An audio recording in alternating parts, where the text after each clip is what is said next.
दर्शकबिन नमस्ते, प्राइम संवादमा यहाँलाई स्वागत छ। म कृष्ण मल्ल। राप्रपामा राजनीतिक रूपमा केही प्रगति भएको देखिन्छ र पछिल्लो समय लगातार उनीहरूबीच बैठक बसेको छ र निर्वाचन चिन्ह के राख्ने भन्ने विवाद पनि सुल्झिएको छ।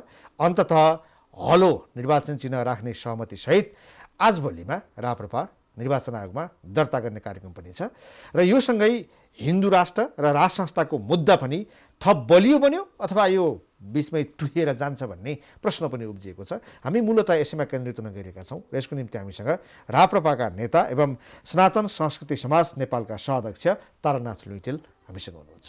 स्वागत छ यहाँलाई। धन्यवाद। अब तपाईँ राप्रपाको कार्य सम्पादन समिति सदस्य पनि हुनुहुन्छ र अर्कोतर्फ सनातन संस्कृति समाज नेपालको सहअध्यक्ष भएर तपाईँ छुट्टै अभियान पनि थाल्दै हुनुहुन्छ। केही समय यता तपाईँहरूको यो सम्पादन समितिको लगातार बैठक बसिरहेछ। केही विवादहरू थिए र पछिल्लो प्रगति के भएको छ, जो आज पनि तपाईँहरूको बैठक छ, हिजो पनि बैठक थियो, प्रगति के भएको छ पहिला त्यो सुनौ। हाम्रो पार्टी मिलेको करिब 7 महिना लागिसकेको अवस्था छ।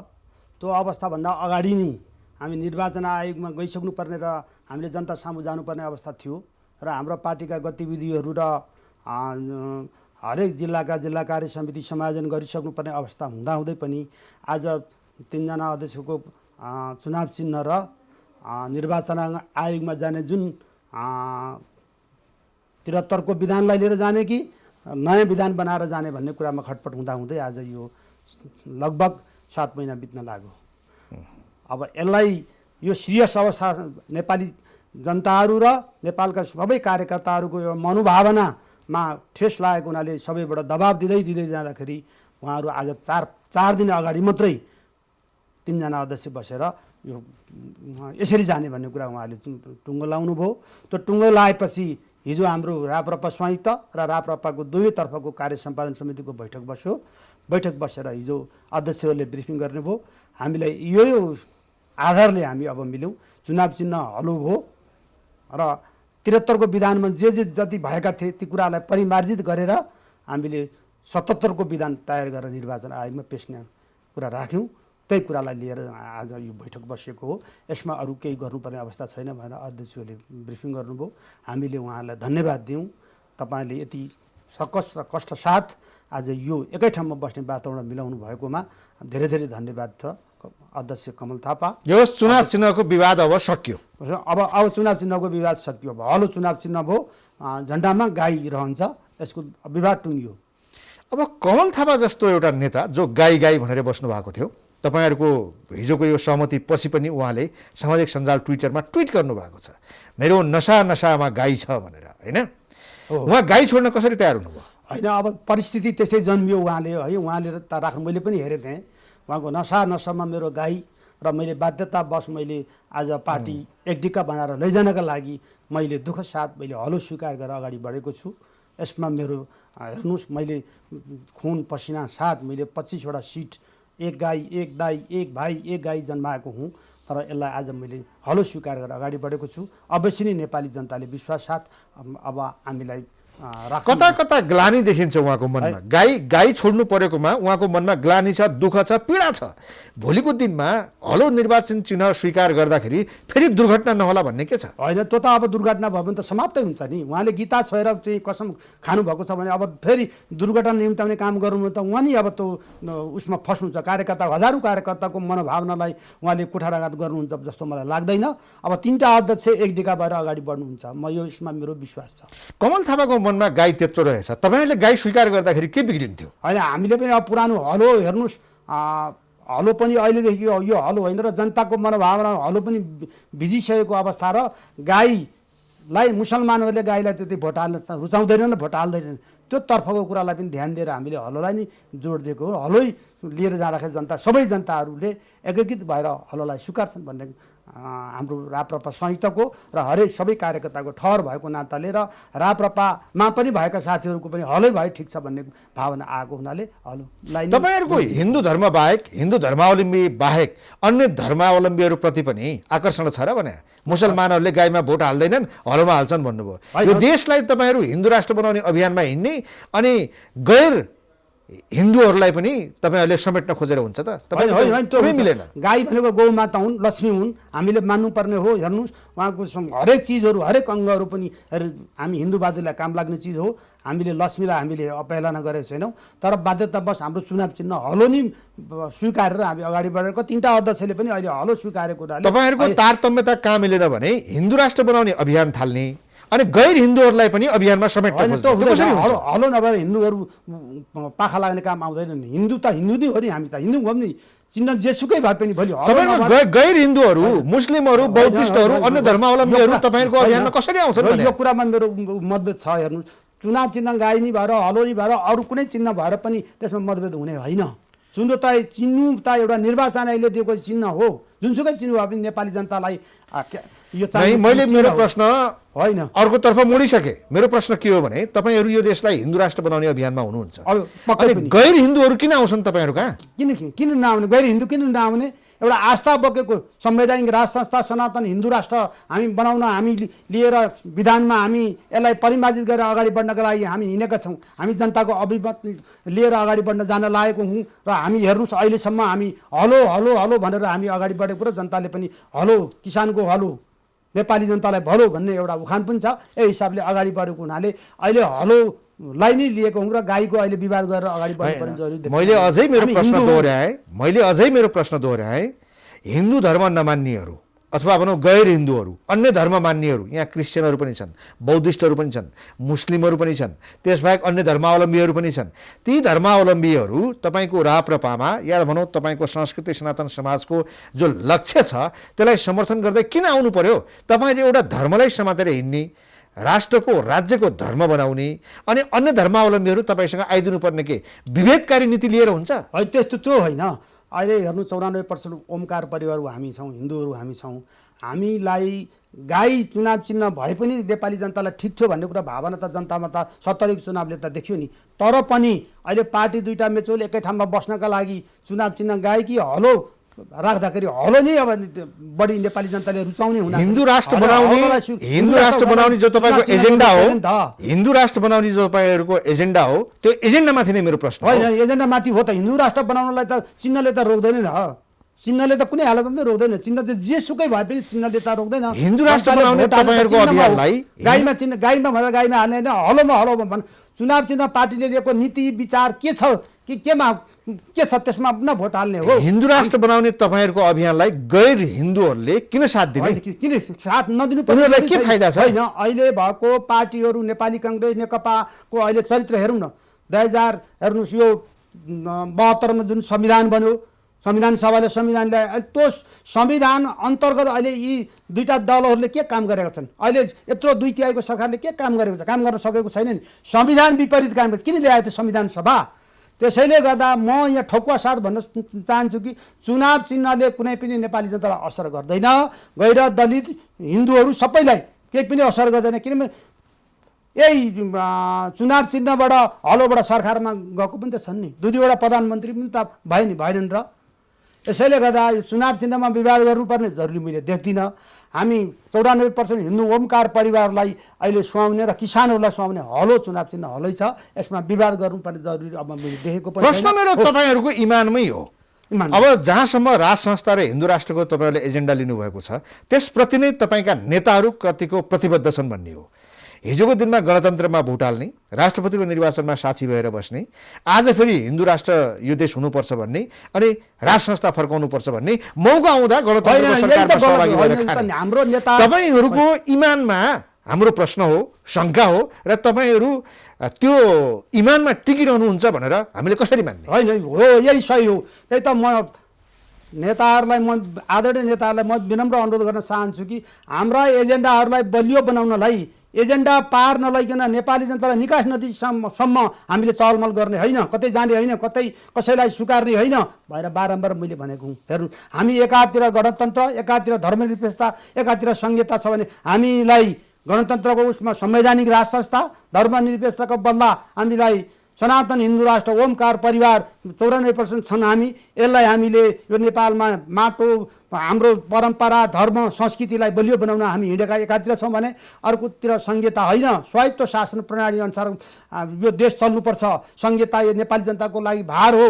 यो विदेशीबाट अनुदान ल्याएर यी 1200लाई तलभत्ता खुवाउनु हुँदैन। यसको हाम्रो नेपालीहरूको आय के छ? आय शक्ति आज माथि उकास्न यो सरकार सक्दैन।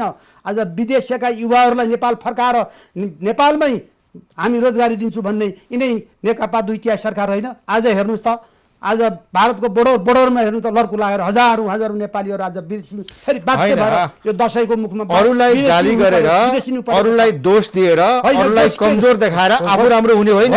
आफू राम्रो हुन आफूले राम्रो काम गर्नु पर्यो। मल्ल सर 2 को सरकारले उसको घोषणा पत्र अनुसार उसले काम गर्न सकेन। त्यसैले हामी नेपाली जनतालाई यिनै कुरा लिएर हामी जनताका सामु जनताका घर सरकार कमजोर भयो, सरकारले काम गर्न सकेन, सरकारलाई दोषी देखाएर नेकपा कांग्रेसलाई दोषी देखाएर राप्रपा राम्रो हुने होइन के? राप्रपा राम्रो हुन राप्रपाले राम्रो काम गर्नुपर्छ। राप्रपाले राम्रो काम गर्न तपाईका नेतामा इमान देखिनुपर्छ र राप्रपाका नेताहरूमा इमान भएन भन्ने मेरो प्रश्न हो। यो कुरालाई अब इमान होइन, जे जस्ता गल्तीहरू भए अब गल्तीलाई सच्याएर अब इमान साथ जनताहरूको सामु अब हामी त्यस्तो गल्ती दोहोऱ्याउँदैनौँ। हामीलाई अब एकपटक माफ दिनुस्, हामीलाई एकपटक दिनुस् भनेर जनता सामु जानैपर्छ। नेताहरूले 77 जिल्ला पुग्नै पर्छ र आन्दोलित हुनुपर्छ। अनि नेपालमा अहिले भएको धर्म संस्कृति रीतिरिवाजलाई बलियो बनाउँछौँ। हामीले कुनै धर्मलाई हामीले अपहेलना गरेर पशुपति शमशेर राणा राजावादी भए? राजावादी हुन बाध्य हुनु पर्यो। मुलुकको हेर्नु 240 वर्षको राज संस्थालाई आज पाखा किन लाइयो? के कारणले पाखा लाइएको रहेछ? आज 601 राजा भए यो मुलुकमा। आज जसरी गाई छोड्दा कमल थापाको मनमा पीडा छ, त्यसै गरी गणतन्त्र छोड्नु पर्दा पशुपति शमशेर राणाको मनमा पनि त्यस्तै पीडा छ। पीडा होला, तर त पीडा बोकेर अब पीडा दिएर हुँदैन। उहाँ सोचिनुपर्छ, उहाँले जनतालाई भन्न सक्नुपर्छ मैले यस कारणले गणतन्त्रमा गएको थिएँ, अब यस कारण म राज संस्थामा बोकेर म राज संस्थामा म फर्केको छु। अब राजा नेपालमा भएन भने, संवैधानिक राज संस्था नेपालमा भएन भने नेपाल रहन सक्दैन। एउटा शङ्का गर्ने कुरा छ। फर्के भनेर उहाँले भन्नुपर्छ। शङ्का गर्ने कुरा किन छ भने उहाँहरूको विधानमा राप्रपा संयुक्तको तपाईँ पनि त्यही हुनुहुन्छ, सबैलाई स्वीकार्य हुने राज संस्था हुने यस्ता पनि शब्दावली राख्ने मान्छेले उहाँको बोलीमा त गलत छ। सबैलाई स्वीकार्य बोलीमा होइन, तपाईको लिखतमै छ नि। होइन त्यो हो, त्यो त्यसमा हामीले फेरबदल गरेका छौँ। संवैधानिक राज संस्था हुनुपर्छ भनेका छौँ। हामीले संसदमा अधीनमा रहेको राज संस्था भनेका छैनौँ। हामीले संवैधानिक राज संस्था हो। डाक्टर लोहनीले भन्दै आउनु भएको छ। डाक्टर लोहनीले त्यति बेला भन्नुभयो अध्यक्षले, तर उहाँ सचिनु भएको छ। अब अहिले उहाँले भन्ने कुरा मात्र होइन, तपाईले लिखतमै अगाडि बढ्नु भएको छ कि लेख्नुभयो, त्यो सचिसकेको छ। अब संवैधानिक राज संस्थामा उहाँ फर्किसक्नु भएको छ। तपाईहरुको सिद्धान्त कतिपटक विचलन हुन्छ? त्यसरी 6 महिनामा विचलन हुन्छ? होइन, त्यसरी हुँदैन। उहाँले पनि आफ्ना कुराहरू राख्दै जाँदाखेरि कहीँ अब जिब्रो अब कहिले सबैलाई सर्वस्वीकार्य हुने भनेको छ, कहिले संसदको माता भनेको छ, कहिले संवैधानिक राज संस्था भनेको छ, कहिले गणतन्त्र भनेको छ। यो तपाईहरुको सिद्धान्त हरेक 3-3 महिना 6 महिनामा परिवर्तन हुँदै जाने, तपाईहरु आफ्नो दस्तावेजमा त्यो कुरा बदल्दै जाने, अनि यस्ता पनि नेता हुन्छन्, यस्ता पनि पार्टी हुन्छन्। अब हाम्रो बटम लाइनको संवैधानिक राज संस्था, सनातन हिन्दू राष्ट्र, यो बाहेक अर्को हाम्रो बटम लाइन छैन। स्वायत्त शासन प्रणाली हुन्छ हाम्रो, यही बटम लाइन र समृद्धि नेपाल, हाम्रो यिनै 3-4। दर्ता कहिले हुन्छ त पार्टी? दर्ता आज हुन्छ। आज दर्ता हुन्छ? आज मङ्गलबार हो। आज मङ्गलबार शुभ साहित्य नभएको हुनाले अब अहिले अध्यक्षलाई 10 बजे बैठक छ। दुईटै राप्रपा र राप्रपा संयुक्तको कार्य सम्पादन समितिको बैठक छ 10 बजे। त्यो बैठकमा मैले पनि आफ्नो धारणा राख्ने अवस्था पर्यो भने राख्छु। तर आज शुभ साहित्य मङ्गलबार राम्रो खरो बार भएकाले छैन, भोलिसम्म दर्ता भइसक्छ। किन मङ्गलबारलाई खराब दिन भन्नुहुन्छ? होइन, खरो अब नेपाली जनताले नामै मङ्गल छ, होइन धर्म संस्कृति रीतिरिवाज अनुसार खरो बार मङ्गलबार भन्छन्। अब त्यो कुरा मैले आफ्नो धारणा राख्छु। अब दुईटा यस्ता रूढिवादी सोचहरू लिएर तपाईहरु अहिलेसम्म अध्यक्षले होइन आजै गर्ने भन्दाखेरि मलाई त्यसमा ऊ छैन, धन्न मान्नु पर्ने छैन, आफ्नो धारणा राख्न पाइन्छ। होइन, यस्ता अन्धविश्वास रूढिवादी सम्बन्धी कुराहरू तपाईहरु जस्तो नेताले होइन, अन्धविश्वास रूढिवादीलाई पनि लिनुपर्छ। हेर्नुस्, अहिले डाक्टरहरूले पनि त वैद्यहरूकै उ लिएर अहिले यो डाक्टरी भएका छन्। हेर्नुस्, वैद्य उपचार पनि त एउटा नराम्रो उपचार थिएन त्यति बेला। हेर्नुस्, हाम्रा गीताहरू हेर्नुस् आज विदेशमा, गीताको लागि लिएर आज विदेशमा हेर्नुस् त कत्रा मन्दिरहरू बनेका छन्, कत्रा हिन्दू मन्दिर बनाएको छ। हेर्नुस्, आज आज हरेक होइन, बेद यसो हो। पढाइएको छ। आज तपाईँहरू आज बसेर बैठक गर्दै हुनुहुन्छ होइन? आज 10 बजे बैठक छ। बैठकमा तपाईँहरू पार्टी दर्ताको औपचारिक निर्णय गरेर जानुहुन्छ। हामी चाहिँ निर्वाचन आयोगमा जान्छौँ। मङ्गलबार खराब भएपछि बैठक किन गर्ने? होइन, अब त्यो कुरा त हिजो यो कुरा राख्यो, आज बैठक राखेको छ। बैठकमा अब यो कुरा राखेर भोलि गरेर पनि जाने अवस्था सिर्जना होला। नभए आज अब 3टा अध्यक्षले जे कुरा राख्नुहुन्छ त्यो कुरामा मेरो स्वीकार्य छ। अब तपाईँहरूको राष्ट्र संस्था सम्बन्धी र हिन्दू राष्ट्र सम्बन्धी जो तपाईँहरूको सिद्धान्त विधानमा अङ्कित गरेर निर्वाचन आयोगमा जाँदै हुनुहुन्छ, त्यो नेपालको संविधानको प्रतिकूल छ। नेपालको संविधानसँग त्यसले मेल खाँदैन। संविधान भनेको त हाम्रो धर्मनिरपेक्ष संविधान हो होइन, गणतन्त्रको संविधान हो। तपाईँहरूको विधान मेल खाँदैन। तपाईँहरूले पटक पटक हन्डर खाइसक्नु भएको छ पार्टी दर्ता नभएको कारणले। कारण यही हो। फेरि पनि त्यो अवस्था आउँदैन? त्यो अवस्था हामीले निर्वाचन आयोगमा हाम्रो धारणा राख्छौँ। संविधानमा परिवर्तनीयशील संविधान अहिले जुन 72 संविधान जुन आएको छ, परिवर्तनशील संविधान भएको नाताले निर्वाचन आयोगले हाम्रा मुद्दालाई संवैधानिक राष्ट्र तथा सनातन हिन्दू राष्ट्रको मुद्दा लिएर जाँदा दर्ता नगर्नुपर्ने कारणै छैन। होइन, विगतमा गरेका छैन। विगतमा गरेको छैन। तपाईँहरूले पानीका फोहरा खानुभएको छ। होइन, तपाईँहरूमाथि लाठी बर्साइएको छ होइन। नेपालको संविधान अनुकूल तपाईँहरूको विधान नभएपछि निर्वाचन आयोगले तपाईँहरूको पार्टी दर्ता गरेको छैन र आज तपाईँहरू निर्वाचन आयोगमा जाँदै हुनुहुन्छ, फेरि लाठी खानुहुन्छ कि? त्यो कुरा सही कुरा गर्नुभयो। मैले भने त परिवर्तनशील संविधान भएको त जुनसुकै मुद्दा लिएर जुनसुकै चिज लिएर पनि पार्टी निर्वाचन आयोग दर्ता गर्नुपर्ने काम हो। त निर्वाचन आयोगको गलत हो। कानुनमा दर्ता गर्ने छैन भने देखाउनु पर्यो निर्वाचन आयोगले। होइन भने यो मुद्दा दर्ता हुन्छ, दर्ता गरिन्छ। निर्वाचन आयोगले गरेन भने के गर्नुहुन्छ? गरेन हामी आन्दोलित हुन्छौँ। आन्दोलनबाट हामी यो हाम्रो मुद्दा हामी स्थापित गर्छौँ। हामी सडक आन्दोलन तताउँछौँ, सडकमा हामी जान्छौँ। पहिला पनि आन्दोलन गर्नु होइन, सडकमा यो आन्दोलन भनेको नयाँ आन्दोलन हुन्छ। यसले भीषण तरिकाले हेर्नुहोस्, भोलि यो नेकपाले थाम्न नसक्ने आन्दोलन हुन्छ। भनेपछि सडक आन्दोलन गरेर निर्वाचन आयोगलाई पनि घुँडा टेकाउने, सरकारलाई पनि घुँडा टेकाउनु पर्यो। तपाईँहरूसँग आन्दोलन गर्ने मान्छेहरू छन्? किन छैन? नेपाली जनता छन्। हेर्नु, नेपाली जनता छैन र अब हाम्रा मुद्दामा स्वीकार्य साथ नेपाली जनता अगाडि आउँछन्। यो नेपाली जनता भने त अमूर्त शब्द हो कि होइन? त्यस्तो शब्द होइन। हेर्नुहोस्, हरेक कोणमा अघि कमल थापा जुन अध्यक्षले मेरो रगतमा चाहिँ गाई कोणमा छ भने जस्तै नेपाली जनतामा हिन्दुत्वको कोड छ। हेर्नुहोस्, संवैधानिक राष्ट्र सडकमा आउनु भएकै अब राजा भएन भने देश नरहन्छ भन्ने कुरा अब प्रत्येक नेपालीहरूले बुझिसके। धर्म नेपालमा रहेर स्थापित भएन भने नेपालमा तपाईँहरूले आन्दोलन पार्टी दर्ताको लागि गर्ने कि यो देशमा राष्ट्र संस्थाले हिन्दू राष्ट्र फर्काउनको लागि गर्ने? होइन, आज हामी निर्वाचन आयोग जान्छौँ, दर्ता गर्छौँ। दर्ता गर्दैन भने आन्दोलनबाटै हाम्रा मुद्दा स्थापित गर्छौँ। दुईटा कुरा हाम्रा हुन्छ। हेर्नुहोस्, सरकारप्रति हामी घुँडा टेकाउने अवस्था सिर्जना पनि गर्छौँ। निर्वाचन आयोगलाई त के, किनभने परिवर्तनशील संविधान भएपछि दर्ता नगर्नु त कारणै छैन। यस्तो कोरोनाको महामारी छ होइन, एउटा दूरी कायम गरेर बस्ने भने तपाईँहरू चाहिँ मान्छे जम्मा गरेर आन्दोलन गर्ने कुरा भिडलाई हेर्नु, त्यो त सरकारले व्यवस्था मिलाउनु पर्ने हो नि। सरकारले भन्नु पर्यो नि त, दर्ता गर भनेर सरकारले भन्नु पर्यो नि त। सरकारले रोक्न पाउँछ? अब रोक्न पाउँछ? संविधानमा एउटा के कुरा लेख्ने, मौखिकमा अर्को कुरा निर्देशन दिएर हुन्छ। संविधानसँग बाजिने कुरामा सरकारले चाहिँ यिनीहरूको दर्ता गर भन्छ। संविधानमा परिवर्तनशील संविधान कहाँ लेखेको छ र? कुनै पार्टी पनि दर्ता गर्न पाइने निर्वाचन आयोगमा भनेर कहाँ तानाशाह भनेर कहाँ लेखिएको छ? यो गर्न मिल्दैन भनेर उसले भन्न पाउँछ? गर्न पाउँछ सरकारले? सरकारको त भनेपछि सरासर निर्वाचन आयोगले दर्ता गरिदियो, तपाईँहरू स्वागत गर्नुहुन्छ। स्वागत दर्ता गरेर तपाईँहरू त्यहीबाट निर्वाचन आयोगमा निर्वाचन प्रमुखले यो दर्ता गर्नुपर्छ। म ठोक्का साथ भन्छु, दर्ता गरिदिनुपर्छ। हाम्रो संवैधानिक राष्ट्र संस्था सनातन हिन्दू राष्ट्रका मुद्दा हामीले लिएर जाँदा राप्रपाको यो दल दर्ता हुनुपर्छ। अब अर्कोपट्टि के छ भने राप्रपाले अहिलेसम्म जीवन्त स्वरूप नपाउनुको कारण तपाईँहरूका 3 जना नेता हो होइन। अब उनीहरूको क्षमतामाथि थुप्रै प्रश्न नगरौँ, तर राप्रपामा अहिले पुस्तान्तरणको चर्चा पनि चलेको छ। 3 जना नेताहरू होइन, अब दोस्रो पुस्तामा नेतृत्व जानुपर्छ भने तपाईँले पनि यो कुरा आफ्नो यसो बेला मौका लेखमा सामाजिक सञ्जालमा लेखिरहनु भएको म देखिरहन्छु। कुरा के हो? अब 3 जना नेतालाई विदाय गर्नु पर्दैन? यो ठिक हो। एउटा राजनीतिमा पनि हद उमेर हुन्छ। हेर्नु, 65-70 वर्ष नआएपछि कर्मचारी पनि हद उमेर भएपछि हट्नुपर्ने अवस्था जुन सरकारले नीति बनाएको छ। अब यो दलमा पनि अब एउटा नीति र नियम बनाएर हिँड्नुपर्ने हो र पार्टी दोस्रो पुस्तामा आउनुपर्छ। र 3टै अध्यक्षले टेलिभिजनमा अन्तर्वार्ता मैले पनि सुनिरहेको अवस्था हो। यो उहाँले पनि स्वीकार साथ दोस्रो पुस्तामा पार्टी अब ल्याउनुपर्छ। अब उहाँले मेरै नेतृत्वमा अगाडि बढेर हिँड्नुपर्छ भन्ने उहाँहरूको यो कुरा अब आउन सक्दैन। उहाँले ठोकुवा साथ म भन्न सक्छु। अब उहाँले सक्षम नेतालाई दोस्रो पुस्तामा हस्तान्तरण गर्नु जरुरी भइसक्यो। अब हस्तान्तरण भनेको के उहाँहरूले विधिकै है विधिपूर्वक तपाईँ यो पार्टीको अब अध्यक्ष हो, तपाईँले पार्टी अध्यक्ष चलाएर बस्नु, हामी संरक्षक सल्लाहकारको रूपमा हामी बस्छौँ भनेर हाम्रा अध्यक्षहरूले भन्नैपर्छ त्यो कुरा। अब वैशाखमा तपाईँहरूको महाधिवेशन गर्ने सहमति भएको छ होइन, महाधिवेशन मार्फत उहाँहरूलाई विस्थापित गर्न सक्ने सामर्थ्य त तपाईँहरूले राख्न सक्नु पर्यो नि। त्यो कुरा त अब तिमी छोडिदेऊ म आएर बस्छु भन्ने पनि तरिका हुन्छ राजनीतिमा। महाधिवेशन छ, अब त्यो कुरा आउला, अध्यक्षहरूले त्यो कुरा राख्लान्। होइन तपाईँहरू जो पुस्तान्तर हुनु पर्यो, दोस्रो पुस्तामा आउनु पर्यो भन्दै हुनुहुन्छ नि।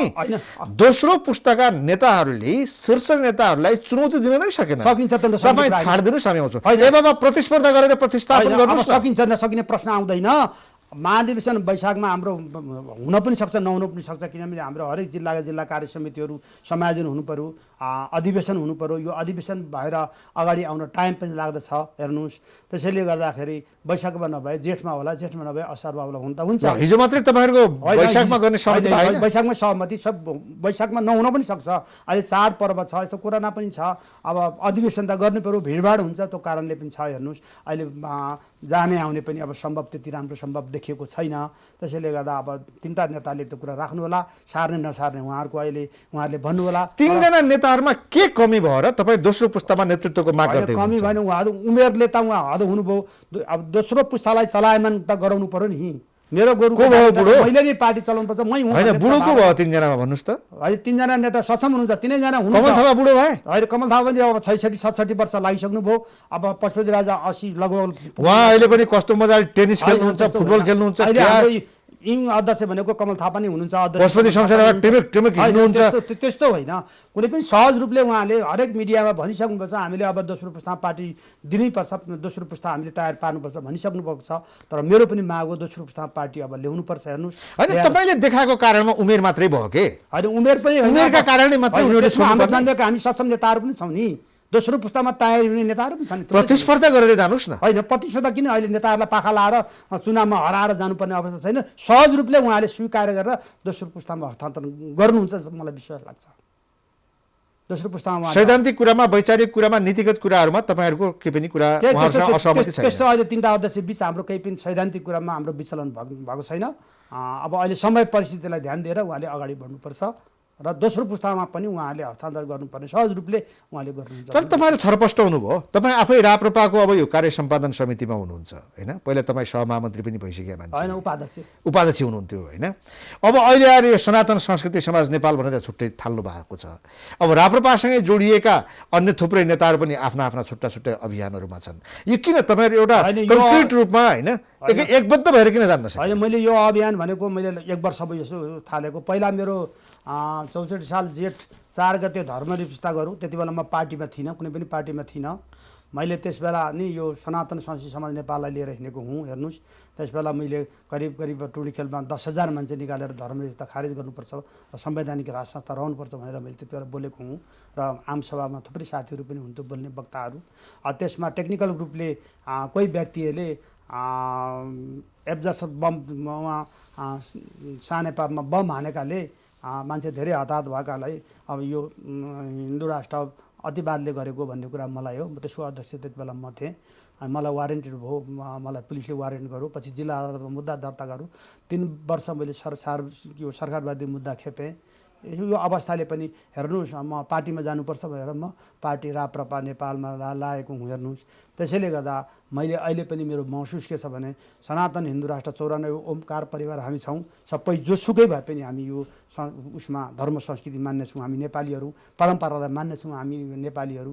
त्यसैले मैले अहिले छुट्टै रूपले अहिले यही पार्टीलाई होइन तपाईँले छुट्टै गर्नुभयो। तपाईँको अध्यक्ष काङ्ग्रेसका नेता, पछि काङ्ग्रेस बिबीमा अहिले उहाँले खोल्नुभयो हरिबोल भट्टराई, उहाँ अध्यक्ष, तपाईँ सहअध्यक्ष। अनि यही सिद्धान्त बोकेकाहरू राप्रपामा प्रशस्त छन्, उनीहरू पनि छरपष्ट छन्। र काङ्ग्रेसमा पनि अहिले यो आवाज जल्दो रूपमा उठेको छ हिन्दू राष्ट्र र राज संस्थाको विषय। त्यो पार्टीका केन्द्रीय सदस्यले नै उठाएको छ। यो तपाईँ छरिएर गएर मिसन कहिले पुरा हुँदैन? तपाईँहरू एउटै लाइनमा एकबद्ध भएर एउटै डालोमा किन अटाउन नसक्या कि? होइन, अहिले मैले के निर्णय गरेको छु भने कुनै पनि पार्टीको स्वार्थभन्दा माथि उठेर सनातनमा आउन खुला बाटो राखेको छु। जो काङ्ग्रेस हो, कम्युनिस्ट होस्, मधेसवादी होस्, जोसुकै भए पनि पार्टीको स्वार्थभन्दा माथि उठेर सनातन हिन्दू राष्ट्र बनाउनका लागि सनातन संस्कृति समाज नेपालमा आउने मेरो अभियान थाल्नु भएको छ। यो अभियानमा अहिले 250 जना केन्द्रीय सदस्य हुनुहुन्छ अहिले साथीहरू। त्यसमा कङ्ग्रेसका पनि छन्, एमालेका पनि छन्, माओवादीका पनि छन्, सबै साथीहरू हामी एउटै बनाएर हामी अगाडि बढाएको यो एउटा अभियान मात्रै हो कि यसलाई तपाईँ पार्टीका रूपमा पनि स्थापित गर्नुहुन्छ? भोलि त्यस्तै अवस्था पर्यो भने यो पार्टीको रूपमा पनि अगाडि जान सक्छ। राप्रपा छोड्ने? राप्रपा त अहिले सक्छु, पार्टी एउटा मान्छे त दुई पार्टीको नेता हुन सक्दैन नि। राप्रपामा यात्रा गर्दै जाउँ, कस्तो अवस्था सिर्जना हुन्छ त्यसपछि हेर्दै जाने अवस्था आउँछ। मैले छोड्नुपर्ने अवस्था पनि आउन सक्छ, राप्रपा छोड्नुपर्ने अवस्था पनि आउन सक्छ। किन? मैले अर्को मिसन लिएर हिँडेको हुनाले त्यस्तो अवस्था पनि सिर्जना होला त म नहोला भन्न सक्दिनँ। राप्रपाका माध्यमबाटै तपाईँ यो अभियान लग्न सक्नु, तपाईँ चाहिँ गजबको घोषणा गर्नुभयो, राप्रपा छोड्न सक्छु भन्नुभयो। तपाईँ पार्टीको कार्य सम्पादन समितिको सदस्य हो, तपाईँलाई विश्वास गरेर नेताहरूले यो ठाउँमा लगेका छन्, तपाईँ त्यो क्षमता राख्नु होला अनि तपाईँ राप्रपा छोड्न सक्छु भन्ने? मैले आफ्नो क्षमता अनुसार सनातन संस्कृति समाज नेपाल अगाडि बढाएको छु। पार्टीको गतिविधि अब आउने दिनहरूलाई हेर्दै जाने हो। त्यो अवस्थालाई ठिक छ भने यो सनातन संस्कृति समाज नेपाल भोलि पार्टीमा पनि रहन सक्छ। यो तपाईँको राप्रपामा तपाईँको असन्तुष्टि के हो भन्नुहोस् त? मेरो असन्तुष्टि केही छैन। यो सनातन हिन्दू राष्ट्र र राजसत्ताको मुद्दा हामी लिएर हिँडेका थियौँ। त्यसबेला गणतन्त्रमा जुन हामीले स्वीकारेर राष्ट्रपति उपराष्ट्रपति साँची बस्यो, यसैमा मेरो असन्तुष्टि छ। अब यो तपाईँहरूले रियलाइज गरिहाल्नु रियलाइज गरेर यसलाई सच्याएर अगाडि बढ्नुभयो र यस्तै उहाँहरूको फेरि गतिविधि देखा पर्यो भने यो भन्न म सक्दिनँ। हिन्दू राष्ट्र र राज संस्थाको मुद्दामा राप्रपा यदि कहीँ कतै भोलिको दिनमा विचलित हुने स्थिति आयो भने तपाईँ राप्रपा छाड्नुहुन्छ? म छाड्छु। त्यसपछि तपाईँ यो सनातन संस्कृति समाज नेपाललाई नै अगाडि बढाउनुहुन्छ? यसैलाई लिएर हिँड्छु। यसमा विवाद छैन। यसलाई पार्टीका रूपमा विकसित गर्ने, चुनाव लड्ने अहिले केही छैन। 77 जिल्ला पुगिसकेपछि अहिले मैले 45 जिल्लामा पुगिसकेको छु र 45 जिल्लामा मेरो यो सनातन संस्कृति समाजको जिल्ला कार्य समिति बनिसकेको छ। अहिले मैले करिब 36,000 जति सक्रिय सदस्य वितरण गरिसकेको अवस्था छ। अहिले कोरोनाको कारणले भएन। अस्ति मैले 13, 14, 15 गते सर्वपक्षीय भेला सबै दलहरूलाई बोलाएर यो मुलुकको निकास दिनलाई सर्वपक्षीय भेला बोलाएको थिएँ। यो कोरोनाको कारणले हुन सकेन र पत्रकार सम्मेलन मार्फत अब समय सान्दर्भिक भएपछि गर्ने भनेर राखेको छु। आज मेरो यही सनातन संस्कृति समाज नेपालबाट पशुपतिमा ढोका खोल्नुपर्छ र सम्पूर्ण मठ मन्दिरहरू खोलिनुपर्छ, दूरी कायम गरेर दर्शन गराइनुपर्छ भनेर मेरो अहिले योगेश भट्टराईलाई मेरो 1 बजी ज्ञापन पत्र छ आज सनातन संस्कृति समाज नेपालबाट। म यही हिसाबले म अगाडि जान्छु। तपाईँलाई लाग्छ यो देश चाहिँ हिन्दू राष्ट्र हुन्छ र राज संस्था पनि फर्किन्छ भन्ने? मलाई विश्वास लाग्छ। कसरी? चरित्र मुलुकको अहिलेको हिसाबले कसरी कहिले होइन मलाई एकदम किन 100 लाग्छ भने जुन राजालाई पाखा लाग्यो कारण थिएन। 12 बुधे सम्झिँदाका राज संस्था फाल्ने थियो, हिन्दू धर्म फाल्ने थिएन। तर पश्चिमा मुलुकको प्रभावका कारणले आज यो अवस्था आएको। यो अवस्था हेर्नुहोस् तुरुन्त दोहोरिन्छ, 12 वर्षमा खोलो फर्किन्छ भनेर हेर्नुहोस् राज संस्था यो मुलुकमा फर्कन्छ। कसले फर्काउँछ के? जनताले पनि हुन्छन्। नेपाली जनताले सडकबाट आन्दोलन लाखौँ जनता सडकमा आएपछि के यो दल रहन्छ? दल हुन सक्छ? सक्दैन नि। कहिले आउँछन् होला? हेर्नुहोस् लाखौँ राज संस्थाको माग गर्दै सडकमा अब भर्खर त पार्टी आज निर्वाचन आयोगमा दर्ता हुँदैछ पार्टी। अब हाम्रा 3टा अध्यक्षले यो मिसन लिएर अगाडि बढ्नुहुन्छ। मलाई विश्वास लागेको छ, यो विश्वास लागेको छ। उहाँले अगाडि बढाउनुहुन्छ। गएका तिता मिठा कुरालाई उहाँले बिर्सिनुहुन्छ, नयाँ कुरा लिएर उहाँ जनता सामु जानुपर्ने अवस्था मैले देखेको छु। यही मात्रै मेरो। हस्, धन्यवाद छ यहाँले जुन मलाई बोलाउनु भयो, आफ्नो धारणा राख्न मैले मौका पाएँ। यहाँलाई धेरै धेरै प्राइम टेलिभिजन तपाईँलाई दिन सक्छु। हेर्नुहोस् यो मुलुकमा छिट्टै राज संस्था फर्कियोस्, यही मेरो हार्दिक सम्पूर्ण नेपाली जनतालाई अपिल पनि गर्न चाहन्छु। हस्, दर्शकबिन प्राइम संवादमा हामीसँग राप्रपाका कार्य सम्पादन समितिका सदस्य एवं सनातन संस्कृति समाज नेपालका सदस्य तारानाथ लुइटेल हुनुहुन्थ्यो। उहाँसँगको कुराकानी सकिन्छ। हामी सबैलाई बिदा दिनुहोस्। नमस्ते।